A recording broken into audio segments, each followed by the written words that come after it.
We need to talk about Rafah before it's too late.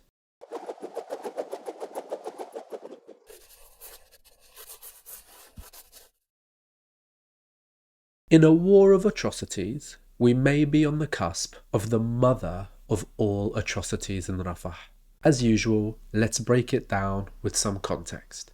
Rafah is a city in the south of Gaza which neighbours Egypt. It's well known for being close to Rafah crossing, which is the border crossing that many think is entirely controlled by the Egyptians.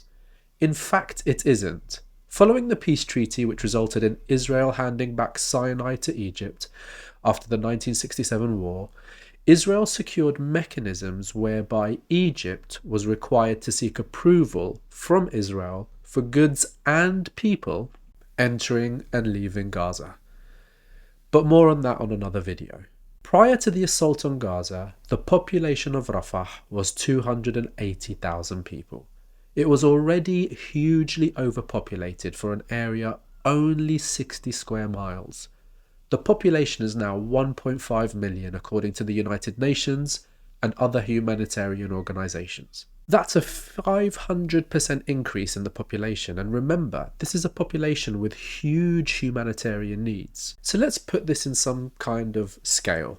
Imagine halving the size of the city of Edinburgh in Scotland. Now imagine multiplying the population of Edinburgh by 3 times, by 300%.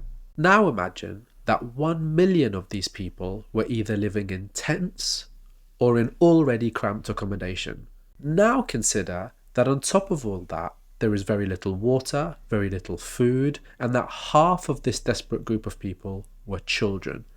Now imagine that most of these people were facing serious illness due to waterborne diseases and poor sanitation, and many nursing war-related injuries such as amputations, with very few functioning hospitals and very little in the way of medication. Finally, imagine that hundreds and hundreds of thousands of these people have already been displaced 2 or 3 times in the last few months. You very quickly, I hope, get a sense of the desperation and destitution that exists in Rafah.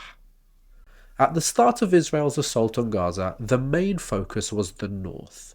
Israel told the world that North Gaza was the stronghold of Hamas and ordered everyone to relocate south of Wadi Gaza, or the Gaza Valley. Israel described the south as a safe zone, even though bombing was still taking place there. Leaflets and SMS messages were sent ordering people to immediately evacuate their homes. This, in and of itself, is a crime, a war crime. The United Nations Human Rights Office said that they are concerned that this order, combined with the imposition of a complete siege of Gaza, amounts to a forcible transfer of civilians in breach of international law. You see, you cannot just tell hundreds of thousands of people to leave just because you have designated an area to be a military target. If it was as easy as that, all Hamas would have to do was to issue a mass evacuation order on every settlement in the West Bank, Tel Aviv, Haifa, and start bombing whatever city it wanted, claiming it had already warned civilians to leave. It just doesn't work like that.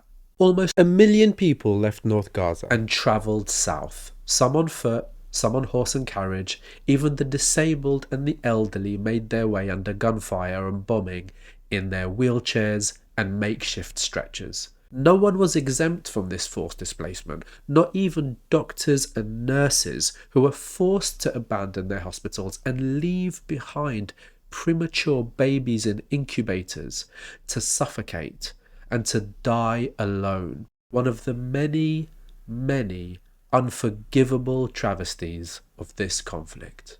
But it gets worse. An investigation by the New York Times showed evidence that Israel was systematically bombing areas after they were designated as safe zones.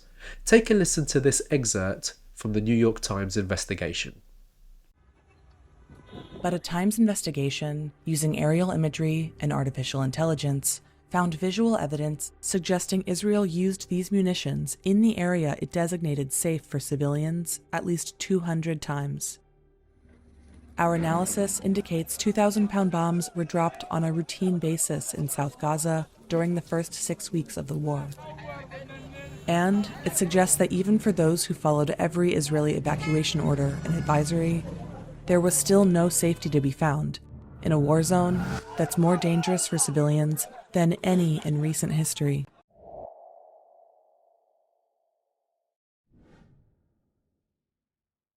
It's harrowing. In the space of a few months, Israel bombed designated safe zones hundreds of times. It routinely used 2,000-pound bombs to do this, the most devastating munition available to an air force. 2,000-pound bombs on areas it told Palestinians to evacuate to. Is anyone quite hearing this? Is anyone paying attention to the extent of what Israel is doing? These are wild and sadistic atrocities. Once the majority of the inhabitants of Gaza were compressed and condensed into half the landmass, i.e. the area south of Gaza Valley, a landmass which was already one of the most densely populated places on earth, Israel fully turned its attention to the south, not before rendering the north uninhabitable, of course. I made a video about the level of destruction in Gaza already. It is beyond the scope of comprehension. Please watch it. As attacks in the south intensified, Israel targeted hospitals, schools, UN buildings, mosques, universities, and refugee camps. Refugee camps. Israel shifted its propaganda from Al Shifa Hospital being the major command and control center to suddenly Khan Yunis being the Hamas stronghold. Khan Yunis is in fact home to one of the oldest refugee camps in Palestine, home to around 50,000 people before October the 7th. It was established in 1948 to provide shelter for those who fled or were ethnically cleansed in 1948 and the Nakba and the formation of the State of Israel. Khan Yunis is no stranger to atrocities. In 1956, Israel occupied the area and perpetrated what is known as the Khan Yunis Massacre. Benny Morris, an Israeli professor of history, tells the story of how Israeli soldiers went door to door shooting and killing around 250 Palestinians. Today, Khan Yunis, swollen to many times its original population, is the center of a new atrocity. In recent days, Israel has been terrorizing and threatening Al Nasser Hospital, warning its doctors to leave and the people sheltering there to once again evacuate. Take a look at this Channel 4 piece. It's the early hours of this morning, and a tank shell has just hit Nasser Hospital in Khan Yunis. The medical staff are in a desperate struggle to save the patients. The smoke's not cleared. There's nowhere to hide, but they keep going. Dr. Mohammed Harara is filming. We've been attacked by the Israeli army at the hospital, he says. Outside, the shooting is getting louder. Yesterday, some medical staff, patients and families tried to leave the hospital, but say they were shot at by the Israelis, so had to return.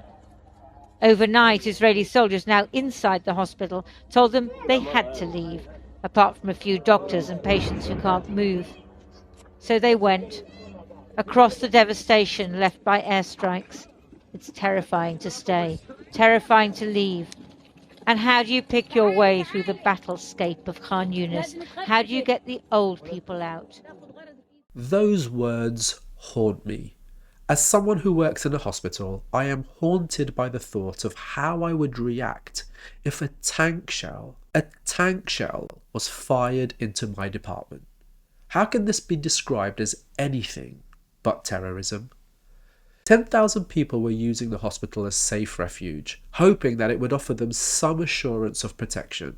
After a siege lasting around 2 weeks, everyone was ordered to leave the hospital. The men, the women, the children, babies, the elderly, the displaced, the disabled, the hungry, the sick, the starving. Everyone Netanyahu was referring to when he invoked Amalek were ordered to leave the hospital and go south where they were promised safety. Even the doctors have been ordered to leave.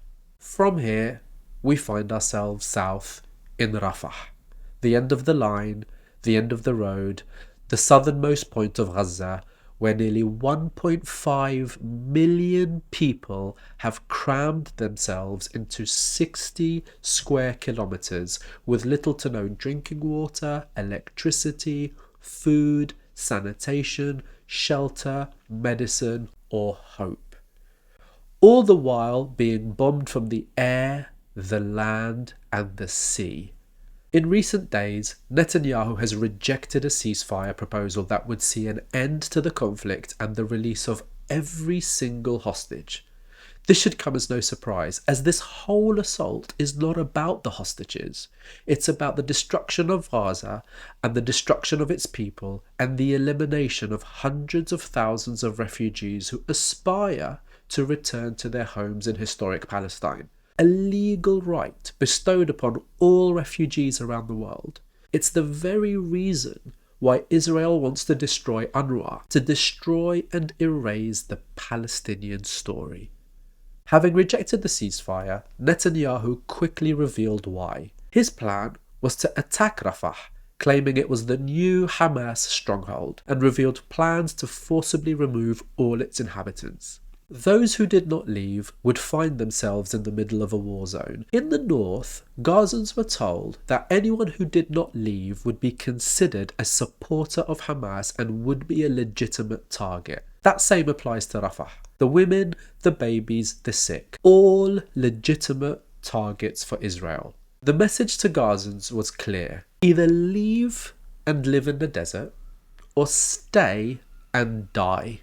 This from the most moral army on earth, from the only democracy in the Middle East.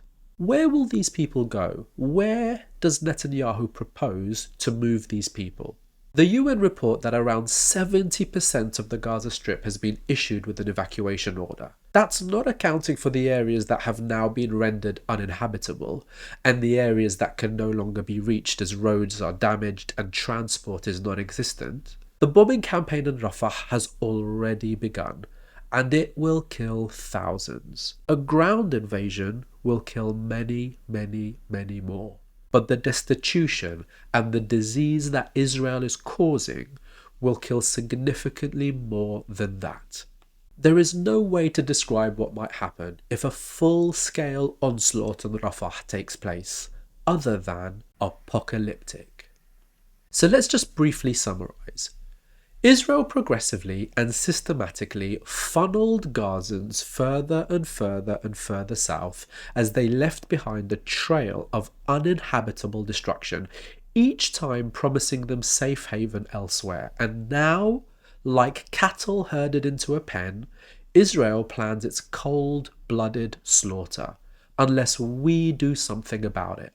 The UK, the US and Germany are supplying financial, military and diplomatic cover to Israel. Their recent statements of concern are too little, too late. Biden has ordered Israel to cease fire. Cameron has described potential war crimes. The EU have talked about ethnic cleansing. Canada, Australia and New Zealand have released joint statements of concern. The Netherlands have suspended weapons exports to Israel. But it's all too late. The West created this monster. They created the environment of impunity that allowed Israel to exceed all limits of proportionality. Israel, already a military and economic powerhouse, is the largest recipient of US aid in the world. It receives more than any of the poorest nations you can think of right now. Nope. Not Yemen, not Sudan, not Haiti. The US gives Israel more aid than it gives any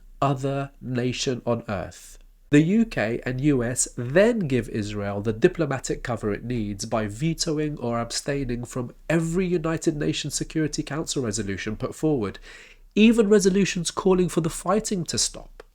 The International Court of Justice ruled that it was plausible that Israel was carrying out a genocide and committed it to a full trial. Such was the concern of the court, it confirmed the need to issue 6 orders for Israel to comply with. The orders included the need for Israel to prevent the killing, injuring, and the causing of mental harm to Palestinians in Gaza. It also included maximising the aid allowed to enter Gaza. And it included not creating the conditions calculated to bring about the destruction of Palestinians in Gaza. The invasion and bombing of Rafah violates all of this. Israel has in fact violated almost every one of the ICJ's orders, and the UK, the US and Germany are complicit in these violations. And every minister and every politician supporting this will have to face accountability for genocide. I ask that you write on social media, share these messages, share these videos, write to your MPs, support lawyers and activists pursuing those who are enabling these atrocities. The pursuit of justice is taking place on multiple fronts, and the information war and the legal battles are hugely important. Don't be silenced. 1.5 million people are facing a massacre in Rafah. Almost 1 million children face starvation if they survive this onslaught. If you can watch this video and not feel compassion, outrage and disgust at what is going on, you will have to ask yourself serious questions about your moral compass. You will have to ask yourselves serious questions about who you are as a person. Look, you don't have to take sides. You just have to believe that thousands and thousands of children dying is wrong.